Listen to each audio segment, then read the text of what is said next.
urabizi ko wawe ni mwavuga ngo ndamwanga coach Gaëlle mwatangiye vuga ko yanyishyuye ntabwo Gaëlle yanyishyuye nashyanye na reality aya masaha Gaëlle akoze ubugoryi namushumika iyo niyo tubyumvikane tugaruke kuri ibingibi by'ejo bundi bya The Ben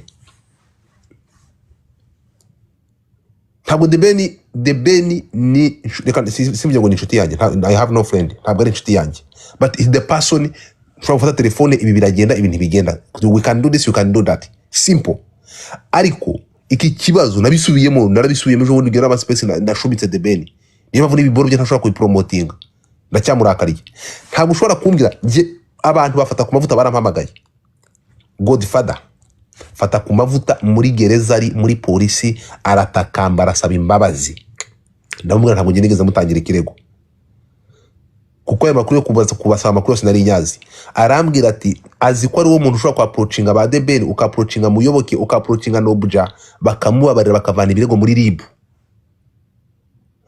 akajya imbere y'itangazamakuru agapfukama akabasaba imbabazi akajya kurera abana bari itangazamakuru akarivamo musabira imbabazi ntabwo ngende nyine ruhande bro narabahamagaye umuntu niba ari kure konosi bibi yakoze ngiye fata kumavuta nta kibazo mfitanye nawe nagombaga kubyumva nahamagaye ngiyewe nihamagariye Muyoboke nahamagaye The Ben agakunyita kuko yari afite sixième sens The Ben yanze kunyita mpamagara Muyoboke abantu bafata ku mavuta baranya approachinze ende turwa barasaba ibi arasaba imbabazi mu mubabarire ntabwo azasubira ukundi Muyoboke ntabwo amere umwana mubi arambwira ati ibi ngibi yabivuze kenshi kandi yarangiza kongera kabisubira niyandike ntabwo twifuza ko afungwa niyandike imbabazi turazimuha abishyire mu nyandiko avuge ko yatuzonze urumva wowe fata ku mavuta ari kwandika uretse gato nose yari kubimbwira ari muri gereza yatumye abantu ari wowe bayifata ku mavuta wera ngo wandike wari kwemera manzi unyumve se wakuyanganya uretse ko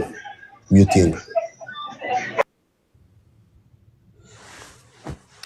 ibyo bintu The Ben barabimusobanuye barabimubwira The Ben arabyumva urimo kumva ntabwo nshaka kuzana amandi mazina Nobja narabimwibwiriye nabibwiye Muyoboke bampa iyo condition nubwo abantu bavuga ngo ninjye wafungishije fata ku mavuta urumva ko nanarwanaga kugira ngo afungurwe ngiye namagana ikibi ntabwo nigeze nifuza ko ari umuntu ufungwa na Muyoboke akimara kubimbwira gutyo intumwa yari yavuye kwafata ku mavuta narayimubwiye baragenda bavuga n'abanyamategeko babo barambwira bati Godfather fata ku mavuta ari muri RIB niyandika yemera ibyaha yabikoreye akabyandikira muri RIB araba yishinja ibyaha ko ari mu bugenza cyane ibyakunda urimo kunyumva ariko nasohokamo bamubabariye bakavana nk'ibirego agasohoka kuko ibingibi byo kumushinjura urumogi RIB yamushinjura urumogi yamusanzemo urumogi ibingibi byo yabisabira imbabazi bakamuhamba akajya muri rehab ariko ibi byaha bikavamo bibwiye Muyoboke na ba The Ben bantera utwatsi baravuga ati niba adashobora kwandika nta kintu tuvugana nawe urimo kunyumva imbabazi barazimwima tubyumvikane neza cyane ibingibi byo mfa n'abantu imbabazi barazimwima bazimwimye banga n'undi muntu ugira ikintu babwira kuki kurifata ku mavuta uyu Jihad nk'inshuti yafata ku mavuta yatakambiye Muyoboke aravuga ati babarira tubonane yashaka gusubira afata ku mavuta imbabazi Muyoboke amusaba ko babonana amwemerera kubonana nawe ariko akimara kumva ko n'imbabazi afata ku mavuta Muyoboke aramubaninga ntabwo yemeye guhura na Jihad sinjya mvugana na Jihad simvugana na Jihad urukumva hanyuma abo bantu one second yangana ngo tubaganire wowe wumva ko niba hari inzira yo kubaprochinga abo bantu mu buryo bwo gushaka ko bababarira cyangwa batanga imbabazi bakumva ko ibintu ari bya social bikarangira noneho Jihad akaza kuzakwegera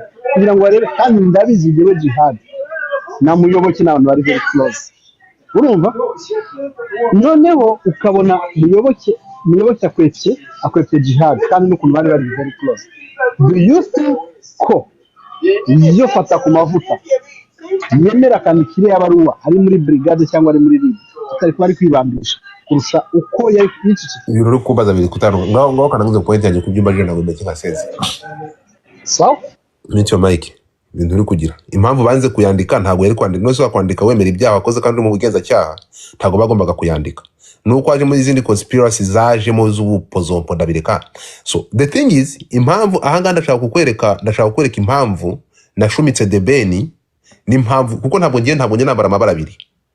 Urimo kumva? Nari mbizi, nari narakiriye telefone za debeni nyinshi, ntabwo nshaka kuzamura ibyo mu ntuza. Nari narabonye cyangwa nari narumvishe debeni kenshi atakambarira agaragaza ko abangamiwe nafata ku mavuta, ni byinshi ntashobora kuvugiraho. Ariko nza gusanga ya marira ya debeni na kwa gahinda yavuga ko fata ku mavuta yamubuzonza mubangamira, nsanga ahubwo yarabikoreshaga nk'ubucuruzi kurusha ukuntu ibyo yavugaga ko mubangamira biri realite ari byo. Impamvu ni iyi ngiyi. Debeni ni umuntu wa complaints igihe kirekire ko ribu nta kintu imufasha, ko ahohoterwa nk'umunyarwanda ariko abamuhohotera barimo fata ku mavuta ntigire ikintu bikoraho. Debeni yatanze ikirego. Ntabwo najya deep. Debeni ni umuntu wagiye kureba Kabera, uyu mugabo wasimbuye ntuza ninde? Uyu nguyu ari umuvugizi wa polisi ninde mbere? Umwe yasetsaga abantu. Ni Kabera. Pande Kabera. Ego.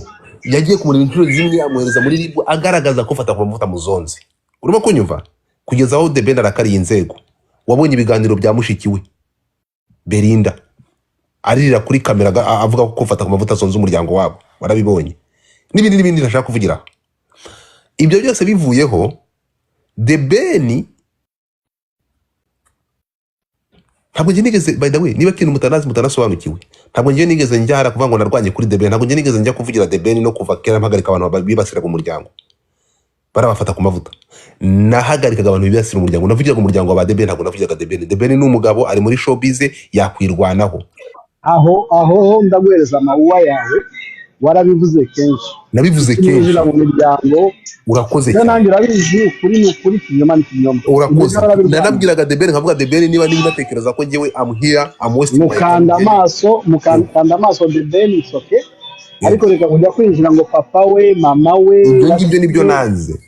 Niyo mpamvu navuga ko aba badani ho banyaprochinze. Kuko Debeni kandi ibyo navugaga kuva ku munsi wa mbere mvuga ko ntashobora gufata umwanya ngo ngiye kuvugira Debeni. Nuko nari nzi ko binashoboka ko nawe yabigiramo uruhare kugira ngo avugwe atitaye ku ngaruka bishobora kugira ku muryango we. Ariko byafetingaga umuryango we. Debeni we ntabyo yitaye ko birimo kwafata, birimo kubaza umuryango. Naramubwiye nago ubona ko hari ibintu abasipe social life bo mu Rwanda cyangwa abantu bakoresha social media. Ndakwera ko Debeni byamuvugwagaho, nkubwira ko yababazaga umuryango we n'umuryango wa Debeni kurira n'amariza warize kubera kuwataka bajya no kumva yase kujya kuyikoreraho ibiganiro. Debeni yabigize oya nangiye gukoresha ijambo mu rusaku. Ibingibi impamvu narakariye Debeni ejo bundi byagaragaye cyangwa byangaragariye ko ku ruhande rwanjye according wenda n'ibyabaje. What's wrong with you? Nazo singubaza ikibazo. Can you mute your mic nkarangiza? Jesus. Thank you.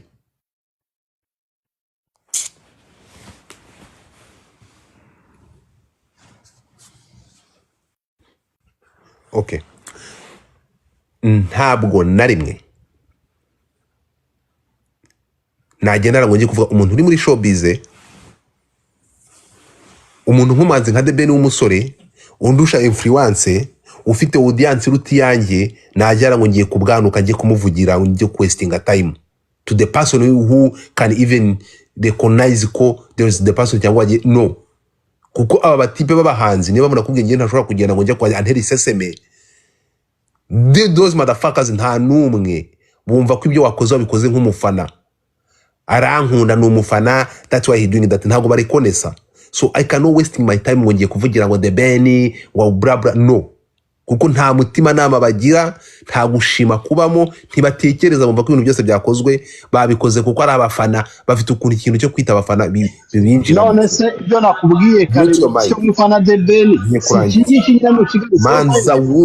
manza wumve nakoze disclaimer kuva ku munota wa mbere ndavuga Medi ntabwo ndanga kubera wowe, ngiye kwamagana bino bintu kuko binjiriye umuryango kandi ntabwo nemera abantu binjirira umuryango. Nahagurutse mvugira umuryango wa Medi kugira ngo bareke kuwinjirira, mpaguruka mvugira umuryango wa Debeni kugira ngo bareke kuwuzonga, kandi byagaragariraga amaso kandi byarahagaze. Urimo kumva?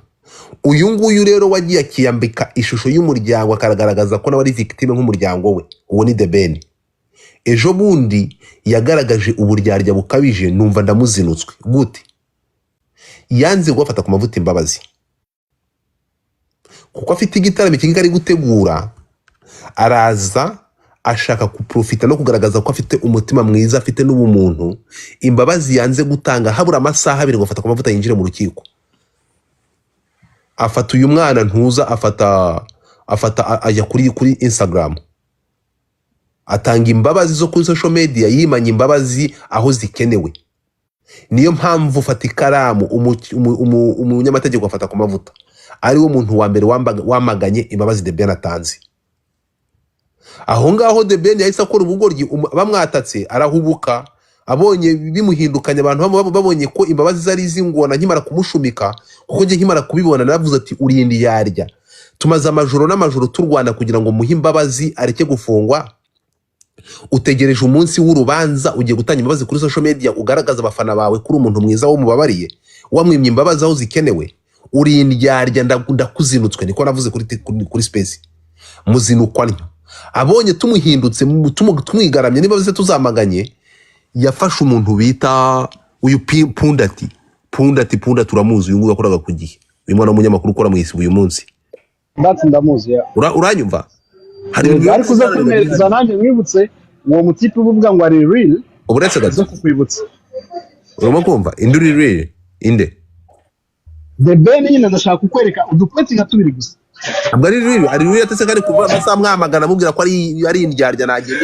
He is fake. Namarira ko ari ingona kugeza amasaha ibyo yakoze muri iki kintu cyafata ku mavuta, uretse kwicuruza no kugenda arakwiyerekana uyiriza imbere y'abantu igaragaza ko ari umuntu mwiza.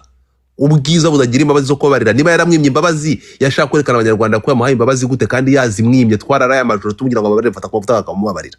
Yamara kumugira ku rukiko akajya kwandika kuri social media ngo aramubabarira, ngo aramwifuriza kugaruka mu muryango, wanze kumuha imbabazi ukaje kuzira kuri social media. Ndakubaza ibibazo bitatu komeza. Ubwo buryarya rero, ubwo buryarya wa muntu mwitaga inshuti yanjye nibwo nanze. Ndavuga The Ben, reka kubeshya abanyarwanda, uri mwiza, wimanye imbabazi, reka kuzitangiza social media. Nkimara kumushumika nibwo yafashe Pundati bagira ngo babyandike. Uzi ko yari yavuze ko atigeze atanga ikirego, niko yasubije umufana ko atatanze ikirego. Ibi bintu byose babipuringa out, barabizana bivara mu rukiko, biraza imyanzuro y'urukiko y'urubanza iraza. So ibyo ngibyo bikimara kuza nibwo Pundati yuriye moto, The Ben yandika avana mikira yandikira ntuza ngo bakuremo ikirego cye, kandi zuko kuri ntuza yari yamaze kugira, yari yamaze kwandika ko nta kirego yigeze ashyiramo. None se yanditse asaba ucabaza ngo niba rubwa Gasabo ngo avane ikirego, kandi kuri Instagram yanditse ko nta kirego kirimo. Kubera iki? Ni umuriro twamucanyeho. Rero impamvu ngira nashumitse The Ben nuko nari mfite amakuru, ndi mu bantu barafite amakuru ko yimanye imbabazi zituma uriya mugabo atajya mu butabera ngo aregwe, kuko mu bantu basomye ibirego byari muri RIB harimo na The Ben, Mugisha Benjamin, byarimo mwana bisomye. So ngiyewe rero ko nk'umuntu wari ufite amakuru banyuzeho kugira ngo bano bantu babarire fata ku mavuta, bakinangira kumubona ari kujya kwiyandikisha hariya imbere ya audience agaragaza ko we yatanze imbabazi, kandi mu mutima we abizi nawe ko yanze kubikora, agategereza ahura amasaha 2 umuntu yinjira mu rukiko asomerwe, akaba aribwo aza kwihagaragaza hariya. Ntabwo umutima wanjye warakomeza kwihanganira ibyo bintu. Niyo mpamvu namaganye The Ben. Ubwo iyo friendship n'uwo mubano uveho bumuntu umwe.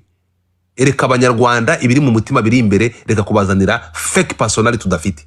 Wimanye imbabazi, wiza kwerekana ko gutanga imbabazi, kandi uzi neza ko izo mbabazi uri gutanga ari za social media zitaza kugira akamaro mu rukiko. Nibyo namaganye. Ikindi cyatumye byamagana rero, The Ben ibyo abikora ntabwo izo mbabazi yazitanze kuko yumvaga agomba gutanga imbabazi cyangwa ari umunyempuhwe. Oya, kuko abikora yabikoze atitaye ku muryango we wababajwe nafata ku mavuta igihe kirekire. Kuko mu bantu zira mbabazi zo kuri social media zanyaroreshwa zatanzwe, mu bantu babere zababaje n'abantu b'inshuti za The Ben bose, kugeza no kubavandimwe be. Bira bintu byo kujya kwitangishwa imbabazi. Ariko The Ben nk'umucuruzi ibyo yabikoze kubera inyungu z'iki gitaramo ari gutegura, kugira ngo agaragare nk'umunyampu w'abantu bazaze mu gitaramo cye. Yafashe uretse gato ndaje umbaze ndarangije. The Ben ni ukuvuga ngo agahinda afata ku mavuta yateye umuryango wa The Ben, ukumuhungeta bakagira n'ibyo byose. Ibyo byose The Ben yarabifashe abivunjamo iki gitaramo ari gutegura. Urimo kumva? Ajya kwitangisha imbabazi kugira ngo agaragare nk'umuntu mwiza kubera igitaramo ari gutegura. Ariko yirengagiza agahinda famiye we yatewe, yirengagiza agahinda. Wowe uribuka amarira y'ura mukuru wa The Ben aza kurira kuri space yanjye avuga ngo azihorera, nkamubwira nti ntukoresha amagambo afite ibyaha. Do you remember? Urabyibuka? Hanyuma The Ben akagera ngo agiye gutanga izo mbabazi, kandi noneho ngiye Godfather nkaba nzi ko izo mbabazi ari gutanga atazikuye ku mutima, aho yagomba gutanga imbabazi araho zagomba kugira afata ku mavuta akamaro ntabikore. The Ben ntabwo ibyo ufite ngo byese biki ruhande, nagombaga kumushumika kandi narabikoze. Ndamubwira uri indyarya, uri mubi, waretse kubeshya abanyarwanda ko nta mbabazi wigeze utanga kuri ngibi ari fake. Ngaho mbaza. Okay.